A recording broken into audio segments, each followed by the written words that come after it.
Hey, this is Sky. Welcome to my YouTube channel. If you're interested in life coaching or mentoring, go check out my website at skyazrael.com. I want to do another video talking about the biker's code. I did one of these before. I have this book that I put in my bathroom.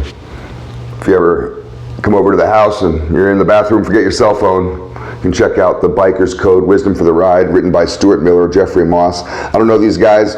I just bought this book at the bookstore many years ago. I've had this book for a long time. Let's just pick a couple of these out. I don't have anything pre-selected. I'm just going to open to a random page, and hopefully we don't go over any of the same stuff we did last time. But the way the book works is there'll be a picture of a biker, just some random person, whoever, and then the adjoining page will be their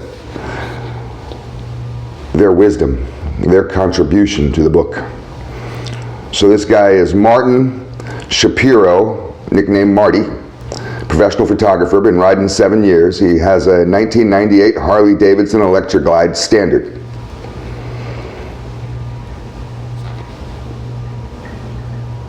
Ride for the pleasure of the open road.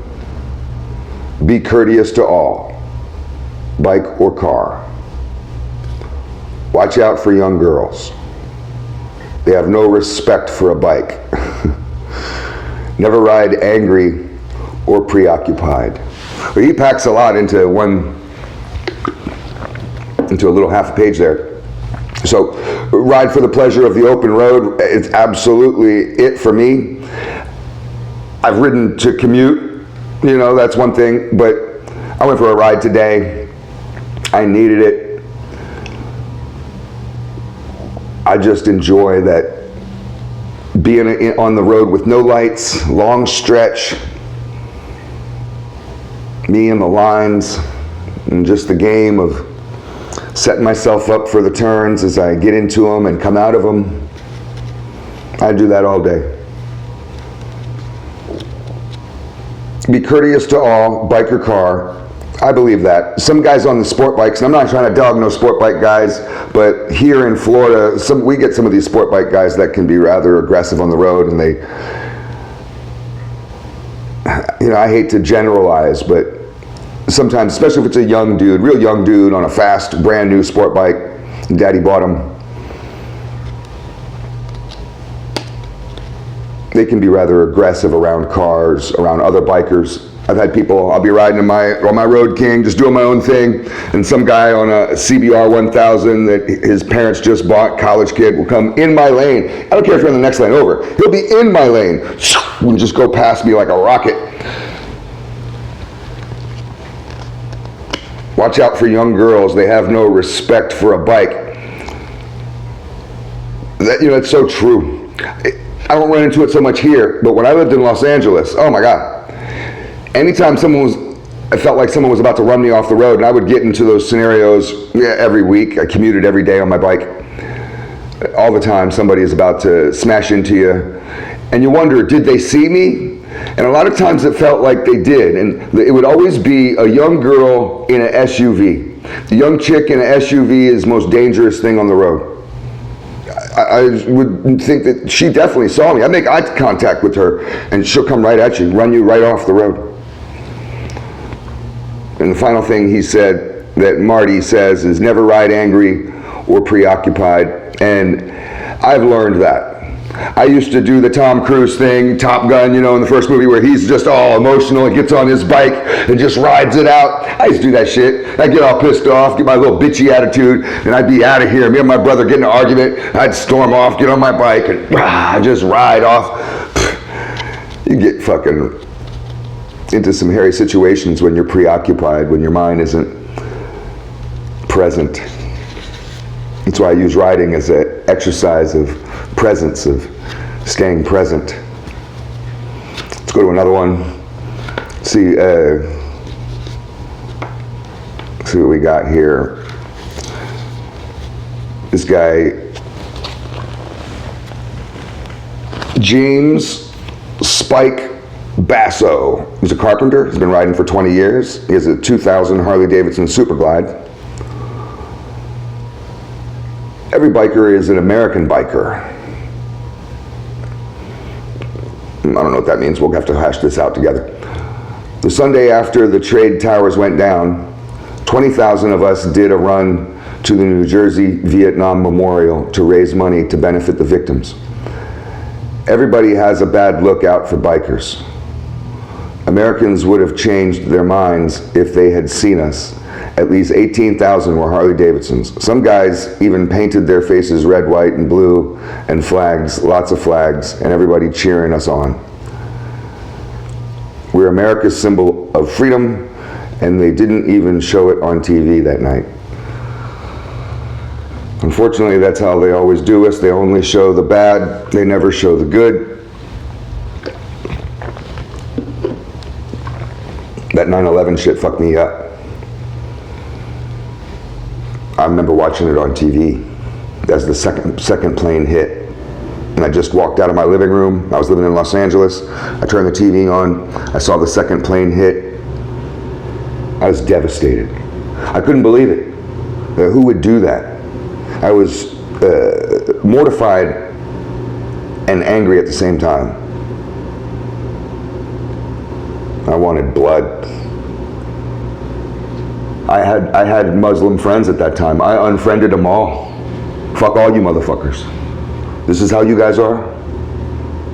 We could turn the whole Middle East into a glass parking lot with one push of the button and kill you all. Let's go to the next one. Do one more.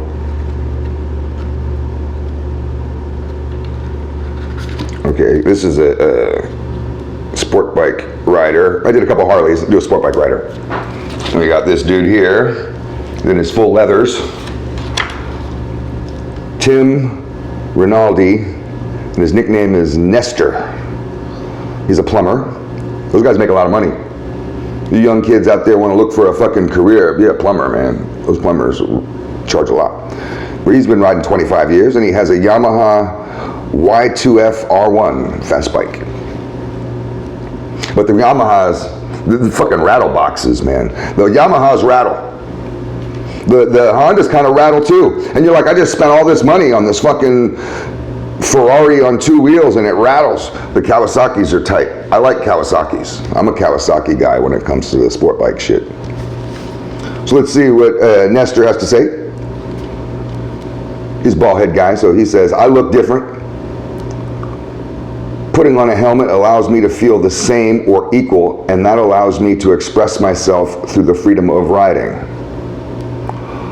There are no bad experiences on motorcycles except the shallow hostility between American and Japanese bikes. Well, I don't really know about the first part. He says he looks different. I'll show you a picture of him again. He don't look that different to me. He'd be able to hang out with me and my friends. We all look the same. So I don't know about that part, you know. Honestly, man, I'm sick of this whole inclusivity shit. People out there, you don't feel included? Shut up. So what? So let's go to the next part. I'm not trying to dog Nestor here. He's brother, he's a biker. Although I will say, I do understand the anonymity of being on a bike. Because especially if you're wearing a helmet, and he's a sport bike rider, so he's wearing a full face helmet. When you're wearing a full face helmet, people don't recognize you. I pulled up on a bike. I was on it was a Street Fighter, a Ducati Street Fighter, took all the fairings off. We've done a lot of Street Fighters. I pulled up next to a guy that I'd known for a long time at the light, and he's on a bike that he just bought. I pulled right up next to him. I'm like, what's up? I thought he recognized me. He didn't recognize me at all. He looked over at me just like, huh. I said to him, I was like, you don't recognize me at all? He said, no. I pulled the visor up and I was like, it's Sky. And he was just like, whoa, man, you know, you surprised me. So you do really have an anonymity in that helmet. So, I mean, whatever. This guy's emotional, so I guess it works for him. Let's go to the second part of what he said. There are no bad experiences on motorcycles except the shallow hostility between American and Japanese bikes. Now, I think that's a funny thing because there absolutely used to be, I don't know about now, but there absolutely used to be a rivalry, drama between, and I'm not talking about no 1% shit. I'm just talking about your average biker between Harley riders and anybody on a Japanese bike. I've been on Japanese bikes and pulled up to biker bars and had the old fogey bikers with the long old gray beards, you know, and they come out and say, you can't park that here, you gotta park it over there. My own dad was like that. And if I were to bring home like a Honda Rebel or something, oh hell no. You get that fucking thing out of there. They have here at the Daytona Bike Week, they have the hanging of the bike, and they hang this bike, they lynch it. It's a Honda, usually some cheap Jap bike that they pick from the salvage yard, and they lynch a bike and they burn it, and it's quite the thing. People get all crazy on it. It is silly, and I was with a buddy of mine, real close friend of mine. We rode up to Neptune's Net along the PCH from LA towards Ventura. Neptune's Net's right at the Ventura Malibu border or whatever. It's up there. It's a popular biker bar. It's right on the beach, right across the street from the beach, and it's got a nice view. They have burgers and fries that are overpriced and whatever. You see a lot of bikers there. You'll see Hells Angels there from Ventura. You'll see bikers from LA that come up and, you know, whatever. So it gets really crowded on a weekend. I rode up there with a buddy of mine. He was on a brand new bike. It's a Kawasaki Ninja, brand new.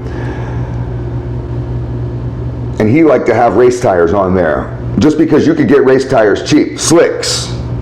You get them cheap. You burn through them quick because they're rubbery. But he would put them on. We pull out of Neptune's Net and make a turn. Cars are coming, so we punch it. I go out, he slides out. His tires don't grab. He slides out and just slides across the street. His bike is headed towards the fucking beach. It stopped at the curb. Long story short, I pulled over. I had a bunch of people come over and ask me if I was okay. I didn't even go down. I did fine. I pulled over to see my friend.